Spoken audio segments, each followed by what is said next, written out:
Everyone, स्वागत है आपके अपने चैनल सरकारी नौकरी में। बेसिक शिक्षा परिषद कार्यालय पर भूख हड़ताल पर बैठे दिव्यांग अभ्यर्थी में एक अभ्यर्थी बेहोश हो गया। अस्पताल में उसे साथी अभ्यर्थियों ने पुलिस की मदद से भर्ती कराया।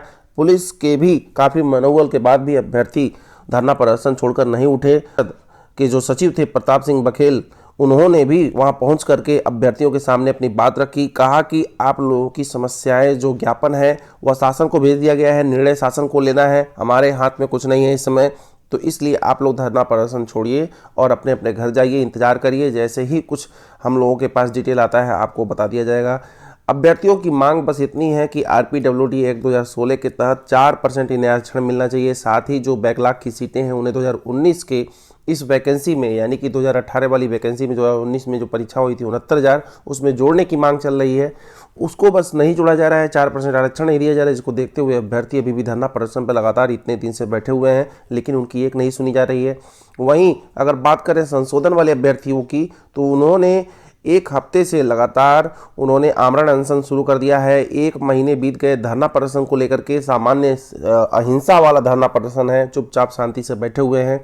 त्रुटियों को दूर करके नियुक्ति देने की तैयारी सरकार की तरफ से भी लगातार इस पर विचार विमर्श चल रहा है। छोटी छोटी मानवीय त्रुटियां हुई हैं।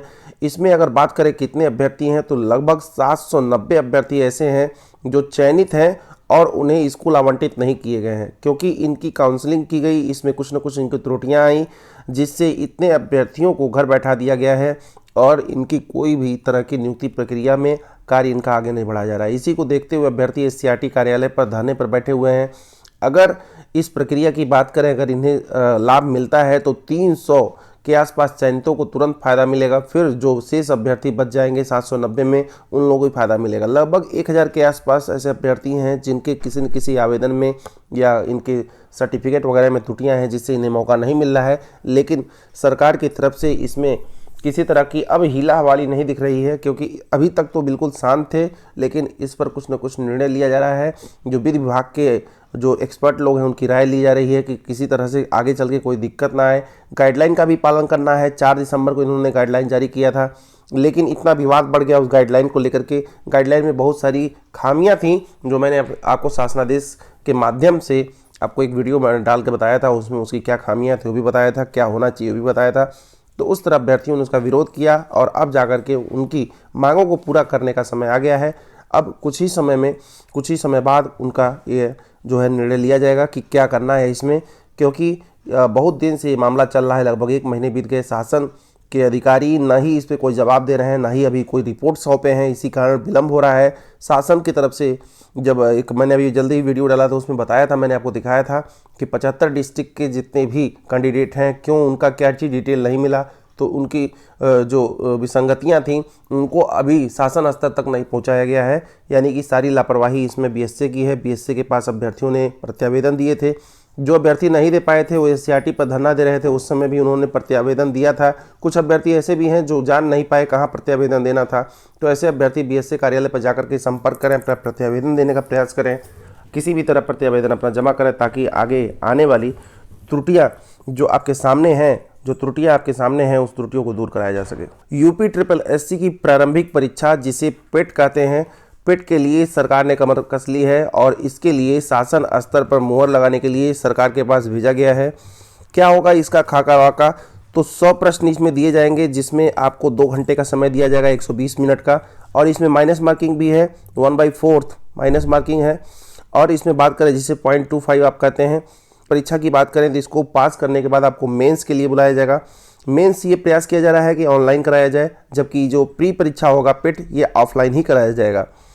अगर बात करें इसमें क्या क्या पूछा जाएगा, तो पिट जैसे आप पिछली बार जितनी भी यूपी ट्रिपल एससी की वैकेंसीज भरते आए हैं उसमें क्या मांगा जाता रहा है, इंटरमीडिएट मांगा जाता रहा है। तो इसमें भी लगभग इंटरमीडिएट मांगा जाएगा, जिसमें सामान्य ज्ञान, विज्ञान, सामान्य हिंदी, अपठित गद्यांश और प्रारंभिक गणित, तार्किक योग्यता, रीजनिंग, आंकड़े और ग्राफ से विश्लेषण पर आधारित प्रश्न पूछे जाएंगे। इसके पहले भी यही पूछे जाते रहे हैं। जिन्होंने भी यूपी ट्रिपल एससी की जूनियर असिस्टेंट की या वीडियो वगैरह की एग्जाम दिया होगा, बिल्कुल उसी तरह का प्री में पूछा जाएगा। कुछ विशेष अंतर नहीं होगा, जो आप परीक्षा देते रहे उसी का नाम पिट कर दिया गया है। बाकी और कोई भी परिवर्तन माइनस मार्किंग के अलावा नहीं किया गया, क्योंकि इसके पहले माइनस मार्किंग नहीं हुआ करता था। अभी माइनस मार्किंग इन्होंने स्टार्ट किया है। इन्होंने पीसीएस में भी माइनस मार्किंग स्टार्ट किया है जब से योगी जी आए हैं। तो जब से आए हैं तब से माइनस मार्किंग की स्टार्टिंग हुई है। इसके पहले माइनस मार्किंग वगैरह उत्तर प्रदेश की परीक्षाओं में नहीं होता था। अगर आप जानना चाहते हैं 2019 का टेट का सर्टिफिकेट कब मिलेगा, तो समय आ गया है। प्राइमरी के लेवल की बात करें, प्राइमरी का जो सर्टिफिकेट है टेट का, वही 11 जनवरी से शुरू होकर के 20 फरवरी तक मिलेगा। बात करें अगर जूनियर वाला जो टेट का सर्टिफिकेट है, तो 12 से 20 फरवरी के बीच यूपी टेट का उच्च प्राथमिक स्तर का प्रमाण पत्र वितरित किया जाएगा। यह डायरेक्ट में आपको मिलता है। इसके लिए आपके पास क्या चाहिए, इसके लिए आपके पास कम से कम 2 फोटो होना चाहिए सर्टिफिकेट लेने के लिए, और साथ ही अगर आपके पास इंटरनेट वाली मार्कशीट है यूपी टेट की प्राइमरी या जूनियर की, तो वो ले जाएं फोटोकॉपी उसको इंटरनेट से निकाल करके। अगर वो नहीं है आपके पास, तो अगर आपके पास एडमिट कार्ड भी है तो उससे भी चल जाएगा, कोई दिक्कत नहीं। साथ ही आपने अगर बीटीसी डीएलएड किया हुआ है या बीएड किया हुआ है, तो उसकी आप ओरिजिनल मार्कशीट लेके जाएंगे। इतनी सारी चीज़ें लेके जाएंगे, आपको सर्टिफिकेट दे दिया जाएगा। आपका फोटो वगैरह लगा करके वहाँ सिग्नेचर कराया जाता है और आपको आपका सर्टिफिकेट दे दिया जाता है। तो बस एक सिंपल सा प्रोसीजर है जिसको आप फॉलो करके अपना टेट का सर्टिफिकेट प्राप्त कर सकते हैं। टीजीटी विद्यालय आवंटन के लिए काउंसलिंग 12 को है। इसमें मात्र 26 अभ्यर्थियों को काउंसलिंग के लिए बुलाया जा रहा है। एक लास्ट मौका दिया जा रहा है। क्या हुआ था इनके साथ, जब इनका विद्यालय आवंटन किया जा रहा था उसी समय इनकी श्रेणी परिवर्तन हो गई थी, यानी कि जो इनका कैटेगरी था वो चेंज हो गया था। और ये मामला कब का है, 2011 टीजीटी का मामला है। आज 9 साल बीत गए, 9 साल में इनकी काउंसलिंग हो रही है, किसी तरह से वो भी करते धरते।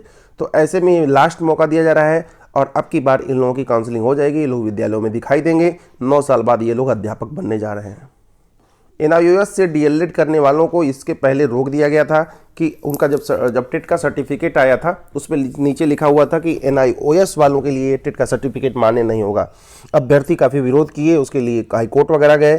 खासकर बिहार के अभ्यर्थी गए थे। बिहार में एक वैकेंसी निकली थी जिसका मैंने शुरू में ही वीडियो डाला था। उसमें इसी एनआईओएस के डीएलएड वालों के लिए खासकर वही वैकेंसी फिर से शुरू की गई थी। उसके लिए ऑनलाइन रजिस्ट्रेशन वगैरह शुरू किए गए थे। उसमें अभ्यर्थी पटना हाईकोर्ट गए, जहां से उन्हें राहत मिली। एनसीटी द्वारा यह कह दिया गया था शुरू में कि एनआईओएस से डीएलएड वाले मांग नहीं है। फिर पटना हाईकोर्ट के आदेश के बाद एनसीटी ने उन्हें अलाउ कर दिया था, जिसको देखते हुए उन्हें मौका मिलना था। फिर क्या हुआ, आगे चल करके फिर रोक लग गई, जिससे वो किसी भर्ती में नहीं भर सकते थे। उनका टेट का मार्कशीट जो था वह वैलिड नहीं था।